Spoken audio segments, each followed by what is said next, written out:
Bharatiya Janata party जिला अध्यक्ष राम रतन पायल, जो कि अपने एक बयान के चलते संपूर्ण मध्य प्रदेश में चर्चा का विषय बने हुए हैं। इनका वह बयान जिसने कि समस्त भाजपाइयों को सवालों के घेरे पर लाकर खड़ा कर दिया एवं कांग्रेसियों को बैठे बिठाए भी एक मुद्दा मिल गया।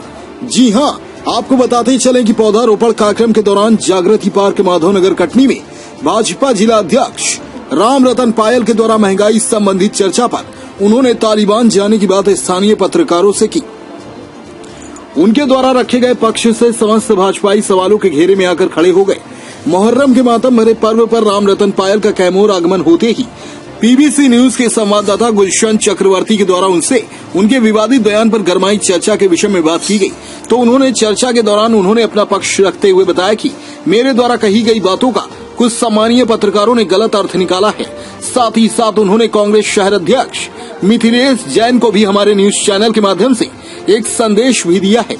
आइए जानते हैं स्टेटमेंट को, उसमें क्या पुष्टि करना चाह रहे हैं। देखिए, परसों हमारा एक कार्यक्रम था पौधारोपण का, युवा मोर्चा के द्वारा कार्यक्रम तय किया गया था और जागृति पार्क में हम लोग पौधारोपण कर रहे थे, क्योंकि अमृत महोत्सव चल रहा है। 75 साल आजादी के पूरे हो गए और उसी के उपलक्ष्य में नरेंद्र मोदी जी के आह्वान पर पूरे देश में इस प्रकार के कार्यक्रम युवा मोर्चा के द्वारा चल रहे हैं। जो 75 पौधारोपण का कार्यक्रम था, उसे बीच में कुछ पत्रकार आए और बाइट दिया। बाइट लेकर के उन्होंने पूछा कि भाई आप लोग क्या ये कर रहे हैं। तो हमने उनको बताया कि पौधारोपण कार्यक्रम है, 75 साल आजादी को हो गए हैं और अमृत महोत्सव बन रहा है। तो उन्होंने पूछा कि भाई लगता तो नहीं कि भारत आजाद हो गया। ये सुनकर के मुझे बहुत खराब भी लगा, लेकिन क्योंकि राजनीतिक व्यक्ति हैं इसलिए उस बात को सहन करते हुए हमने कहा कि आपको नहीं लगता तो क्या बता सकते हैं। भारत तो आजाद है, आज सब कोई यहाँ उन्नति की ओर है। भारत के प्रधानमंत्री के नेतृत्व में देश उन्नति कर रहा है और कोरोना काल पहली लहर, दूसरी लहर, तीसरी आने की तैयारी, उसके बाद भी हमारे देश में किसी प्रकार की कमी हमारे प्रधानमंत्री ने आने नहीं दिया। 80 करोड़ लोगों को भोजन पिछले साल भी दिया, नवंबर तक, इस साल भी नवंबर तक। और भी किसी प्रकार की कोई आवास योजना हो, आपका उज्ज्वला योजना हो, आयुष्मान योजना, तो बहुत बड़ी योजना है। तो इस प्रकार का काम देश में हो रहा है, लेकिन हमारे पत्रकार साथी को ऐसा लगता है कि भारत आजाद हुआ नहीं है। ये बहुत ही गंभीर बात है और कांग्रेस के लोगों ने, मीडिया ने भी इसको गलत तरीके से पेश किया। इस बात का कहीं मीडिया में जिक्र नहीं, इस बात का हमें बहुत दुख है। इतनी बड़ी बात पत्रकार महोदय के द्वारा बोली गई, पूछी गई, वो बहुत ही दुखद है।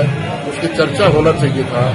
और उसके बाद आपके उस सवाल पे कांग्रेस शहर अध्यक्ष मिथिलेश जैन साहब ने बड़ी निंदा करी है, इस विषय में आप कैसे विचार देते हैं। देखिए, उसके बाद पत्रकार ने पूछा कि पेट्रोल 111 रुपए हो गया। तो हमने कहा कि पेट्रोल 111 रुपए हो गया, लेकिन देश की हालात देख रहे हो आप। कोरोना काल में भी देश अगर उन्नति की ओर है, सब लोग खुश हैं, स्वस्थ हैं, यहाँ सुरक्षा की गारंटी है।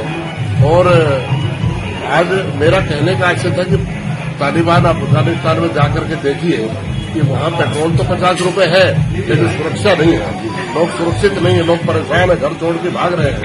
मेरा कहने का आशय ये था, लेकिन उसको मीडिया में गलत तरीके से पेश किया गया है। ये बहुत ही दुखद है। जो तथ्य सामने हो उसको आप पेश। अपने आसपास की हर छोटी बड़ी खबर देखने के लिए हमारे चैनल पुलिस ब्यूरोक्रेट्स न्यूज को बेल आइकन दबाकर सब्सक्राइब करें, जिससे आपको हर खबर समय से मिलती रहे। अधिक जानकारी के लिए हमसे संपर्क करें। हमारे कॉन्टैक्ट नंबर हैं 9039011886 एवं 9770229999।